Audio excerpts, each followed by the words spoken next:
할렐루야, 주님의 이름을 찬양합니다. 오늘 하나님의 말씀은 요한복음 12장 1절에서 3절 말씀입니다. 6월절 엿새 전에 예수께서 베다니에 이르시니 이곳은 예수께서 죽은 자 가운데서 살리신 나사로가 있는 곳이라. 거기서 예수를 위하여 잔치할세 마르다는 일을 하고 나사로는 예수와 함께 앉은 자 중에 있더라. 마리아는 지극히 비싼 향유 곧 순전한 나드 한 근을 가져다가 예수의 발에 붓고 자기 머리털로 그의 발을 닦으니 향유 냄새가 집에 가득하더라. 아멘.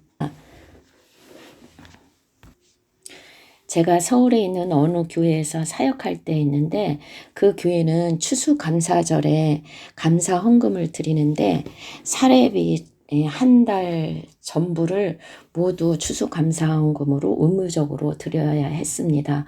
저만 그러는 것이 아니라 교회에서 일하시는 모든 분들 그리고 교회 성도님들도 똑같이 한 달 월급을 추수감사헌금으로 드리는 것이었습니다. 한 달 생활하는 게 걱정은 되었지만 평생 하지 못할 그런 헌금을 주님께 드린다는 생각에 뿌듯함과 함께 감사함이 더 컸던 적이 있습니다. 또 어떤 교회 중직자 분이 계셨는데 그분이 이제 예배회를 드리는데 보니까 갈수록 살도 많이 빠지고 얼굴도 피곤해 보이고 또 얼굴이 새카매서 이 목사님께서 저분이 어디 크게 아프신 건 아닌가 하고 걱정을 했다고 합니다. 그런데 어느 날 이분이 목사님을 찾아오셔서 하나님께 작은 헌금을 내밀면서 하시는 말이 내가 주님께 평생 무언가를 드리고 싶어서 작정을 했는데 그것을 돈을 모으기 위해서 전국에 장이 열리는 곳을 다 찾아다니면서 물건을 팔아 이제 그 돈을 다 마련할 수 있어서 이렇게 하나님께 드릴 수 있어 감사하다고 그러시더라는 것입니다. 주변에는 알게 모르게 주님께 물질로, 몸으로, 그의 여러 가지로 주님을 섬기시는 분들이 많이 계십니다. 이런 주님을 사랑하는 분들을 보거나 소식을 접하면 참으로 아름답고 감동과 은혜가 됩니다. 오늘 본문에 나오는 마리아도 가장 아름다운 사랑을 예수님께 보여준 한 사람입니다. 1절을 보니까 예수님은 베다니에 사는 죽은 나사로 집에 가셨는데 이유는 예수님을 위한 잔치가 열렸습니다. 예수님 옆에는 죽었다가 살아난 나사로도 같이 앉아 있었습니다. 이때 마리아가 지극히 비싼 향유를 가져다가 예수님의 발에 붓고 자기의 머리카락으로 예수님의 발을 닦았습니다. 온 집에 향유 냄새가 가득하였습니다. 이 향유의 값은 300데나리온인데 장정의 1년치 금액이라고 합니다. 한 달이 아니라 1년 연봉을 다 주님께 드린 것입니다. 이런 비싼 향유를 준비하기 위해 마리아는 어떻게 했을까요? 자신이 먹고 싶은 거, 사고 싶은 거 이런 것들을 절제하면서 그것을 모으기 위해 많은 애를 썼을 것입니다. 여러분은 주님의 위해 사랑의 표현을 어떻게 하고 계신가요? 예수님은 우리를 구원하시기 위해 십자가를 지셨습니다.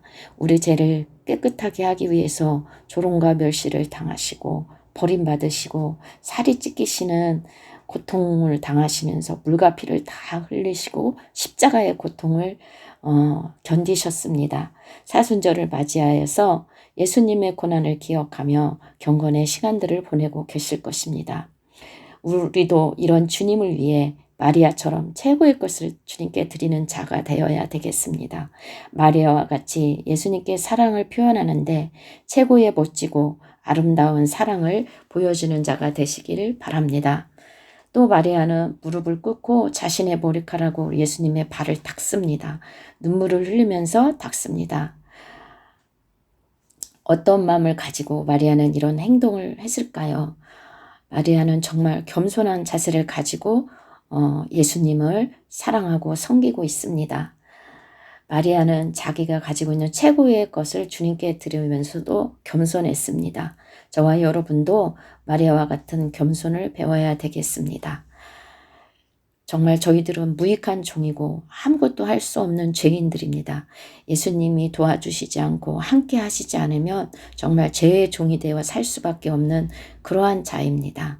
우리가 이것을 알고 항상 겸손한 마음을 가지고 해야 될 줄로 믿습니다. 향유 냄새가 집에 가득했다고 말씀하십니다. 예수님의 마음은 이때 어땠을까요? 정말 행복했을 것 같습니다. 웃으셨을 것 같습니다. 감동받고 고마웠을 것 같습니다. 예수님은 향유를 부은 마리아의 사랑이 자신이 임박한 죽음을 알리는 신호라고 7절에 말씀하고 계십니다. 임박한 죽음을 앞에 둔 예수님께 마리아의 이러한 사랑은 예수님에게 또 큰 위로가 되었을 것이라 믿습니다. 그런데 이런 마리아의 행동에 제동을 걸고 화낸 사람이 있습니다. 바로 가룟 유다입니다. 잘 알다시피 그는 예수님을 은 30에 팔아버린 사람입니다. 본문을 보면은 유다는 왜 이 향유를 비싼 값에 팔아 가난한 자들을 도와주지 않느냐라고 말하고 있습니다. 본문에서는 가난한 자들을 위해 쓰라는 말은 하지만 그는 가난한 자들을 생각한 것이 아니라 도둑이라고 말하고 있습니다. 헌금한 것을 훔쳐갔다고 6절에 말씀하고 있습니다. 이런 유다의 분노하는 말과 행동에 예수님은 마리아를 변호해 주십니다.